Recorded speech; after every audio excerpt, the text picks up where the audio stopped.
Subscribe करंतु आम channel को आउ प्रेस करंतु बेल आइकन को जहा द्वारा लेटेस्ट वीडियो नोटिफिकेशन आपण मानकु सर्वप्रथमे मिल जिवो।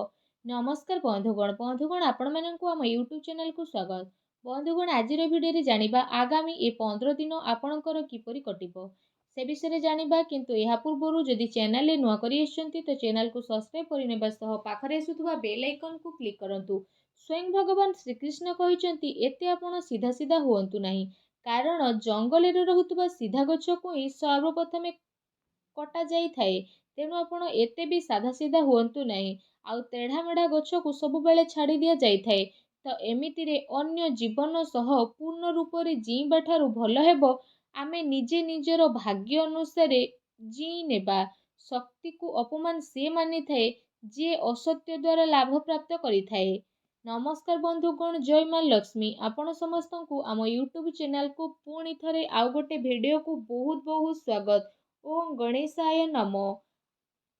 आज आमे आपण माननकु कहिबु आगामी ए 15 दिन आपणकर किपरि साब्यस्त हेबो। आपणक पई सुविचार रहिछि। देखा जाउथुबा स्वप्न स्वप्न होई रहि जाई थाए जे पर्यंत व्यक्ति निजर झाड़ को बुहाई न थाए। जदि जीवन रे सफलता प्राप्त करिवार अछि तो परिश्रम आउ विश्वास आपण करिबा शिखि नियंतु, तेबे जे आपणकु सफलता मिलिबो। सफलता मिलिबा पई आपणकु बहुत परिश्रम करिबाकु पड़िबो। जदि आमे कहिबा ए 15 दिन रे स्थिति विषय आपण ए दिन रे निजर मनचाहा सफलता प्राप्त करिवे, ता सहित आर्थिक स्थिति रे सुधार मिलिबार जोग बनुछि।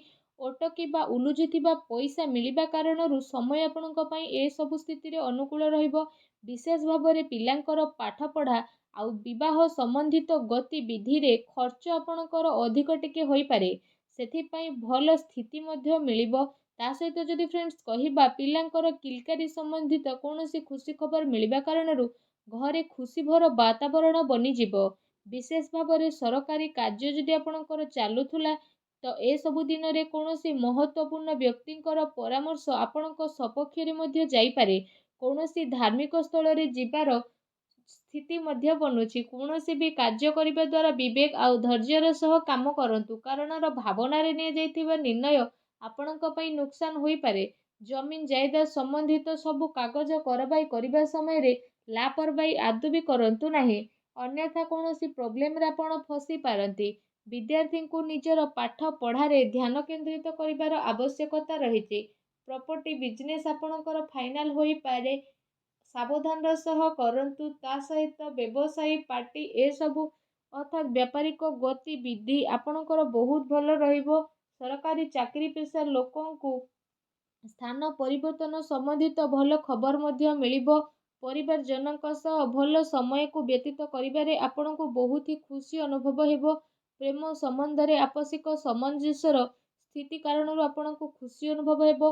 ता सहित घरर कौनसी सदस्यको स्वास्थ्य को नहीं चिंता आपणकर बनी रहिबो, किंतु एहा द्वारा आपणकर स्वास्थ्य प्रति सजग रहिबार अति आवश्यकता रहिछि।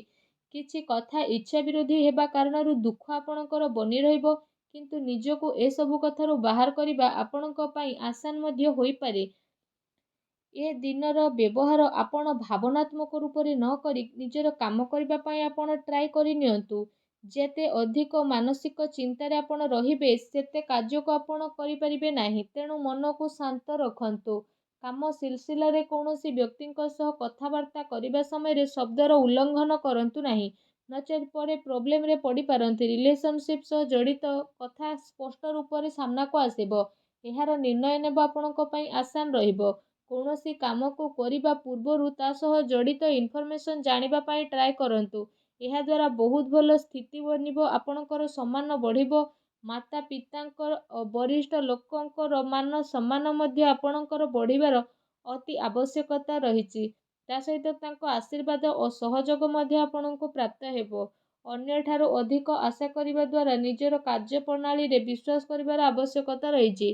व्यावसायिक स्थिति रे कौनसी प्रभावशाली व्यक्तिंकर मार्गदर्शन आपणको पई सहायकर साब्यस्त हेबो। कहार परामर्श रे आपण आदौ भी फसंतु नाही। चाकरी पेशा व्यक्ति को बहुत भल भाବରେ निजर काम को करिवे। एहा द्वारा अधिकारींकर लाभ आपणको मिलिबो। पति पत्नींक भितरे मधुरपूर्ण समय रहिबो। अविवाहित लोकंक पई भल संपर्क मध्य आसी पारे। ତଥା ପରିସ୍ଥିତିରେ ନିଜକୁ ସନ୍ତୁଳିତ ଓ ମଜବୁତ ବନେଇକି ରଖିବା ଆପଣଙ୍କର ଆବଶ୍ୟକ ବା ଭାବନାତ୍ମକ ପ୍ରଭାବରେ ଆସିକି ସ୍ଥିତି ଆପଣଙ୍କ ପାଇଁ ବହୁତ ଭଲ ରହିବ। ତା ସହିତ ଯଦି ବିଶେଷ ଭାବରେ କହିବା ଆପଣଙ୍କର ନିର୍ଣ୍ଣୟ ଭଲରେ ଠିକ୍ ରହିବ, କିନ୍ତୁ ଭୁଲ ବୁଝାମଣା ଉତ୍ପନ୍ନ ମଧ୍ୟ ହୋଇପାରେ। କାମ ଦ୍ୱାରା ଆପଣଙ୍କୁ ପରିବର୍ତ୍ତନ ମଧ୍ୟ ଆସିପାରେ। ତା ସହିତ ଯଦି କହିବା ପାର୍ଟନରସିପ୍ରୁ ଦୂରେଇ ରହିବା କାରଣରୁ ଏକାପଣ ମଧ୍ୟ ଆପଣ ଅନୁଭବ କରିପାରନ୍ତି। ଯଦି ମହିଳାଙ୍କ ବିଷୟରେ କହିବା, ମହିଳାଙ୍କ ପାଇଁ ସ୍ଥିତି ବହୁତ ଭଲ ରହିବ। ପ୍ରେମ ଜୀବନ ବିଷୟରେ ଯଦି କହିବା, ତ ପ୍ରେମ ଜୀବନର ସ୍ଥିତି ଏସବୁ ଦିନରେ ଆପଣଙ୍କ ସପକ୍ଷରେ ଯିବ। ଆଉ ଏ ସମୟରେ ଆପଣ ଆପଣଙ୍କର ସବୁ କାର୍ଯ୍ୟକୁ ପୁରା ସମ୍ମାନର ସହ ପୁରା କରିବେ, ଯେଉଁ କାରଣ ପାଇଁ ପାର୍ଟନର ଜଣେ ଆଉ ଜଣଙ୍କର ମହତ୍ତ୍ୱକୁ ବୁଝିପାରିବେ। ତା ସହିତ ଏସବୁ ସ୍ଥିତି ଆପଣଙ୍କର ଆହୁରି ଅଧିକ ମଜବୁତ ମଧ୍ୟ ବନିଯିବ। ଆପଣ ଆପଣଙ୍କର ଜୀବନସାଥୀଙ୍କ ପ୍ରେମର ସ୍ଥିତିକୁ ଅନୁଭବ ମଧ୍ୟ କରିପାରିବେ, ଯେଉଁ କାରଣ ପାଇଁ ଆପଣଙ୍କୁ ଦୁନିଆ ସାରାର ସବୁ ଜିନିଷକୁ ଭୁଲି ନିଜ ସାଥୀଙ୍କ ସହ ସମ୍ବନ୍ଧ ବନେଇ ରଖିବାର ଅବସର ମଧ୍ୟ ଏ ସମୟରେ ଆପଣଙ୍କୁ ପ୍ରାପ୍ତ ହେବ। ଆପଣ ଦୁଇ ଜଣଙ୍କ ଭିତରେ ଚାଲୁଥିବା ବିବାଦ ଖତମ ହେବାର ପୁରା ସମ୍ଭାବନା ମଧ୍ୟ ବନୁଅଛି। ତା ସହିତ ଯଦି କ୍ୟାରିୟର ବିଷୟରେ ଆଲୋଚନା କରିବା, ତ ଏ ସମୟରେ ବିଶେଷ ରୂପରେ ସେ ସବୁ ଲୋକଙ୍କ ପାଇଁ ଭଲ ବା ସଫଳତା ସହ ରହିବ ଯେଉଁମାନେ କୌଣସି ପ୍ରକାରର ଶିକ୍ଷା ବା ଲେଖନୀ କ୍ଷେତ୍ରରେ ଜଡ଼ିତ ଅଛନ୍ତି। ଶତ୍ରୁ, ଶୋଧକର୍ତ୍ତା, ପତ୍ରକାର, ଲେଖକ ଆଉ ଶିକ୍ଷା ସମ୍ବନ୍ଧିତ ଜଡ଼ିତ ବ୍ୟକ୍ତି ବିଶେଷଙ୍କୁ ଏସବୁ ଦିନରେ ବହୁତ ଅଧିକ ଆନନ୍ଦ ପ୍ରାପ୍ତ ହେବାର ଅତି ସଂକେତ ବନୁଅଛି। ଏ ଦିନରେ ଲମ୍ବା ଯୋଜନାକୁ ଆପଣ ବନେଇ ନିବେଶ କରିବାର ସ୍ଥିତି ମଧ୍ୟ ବନୁଛି।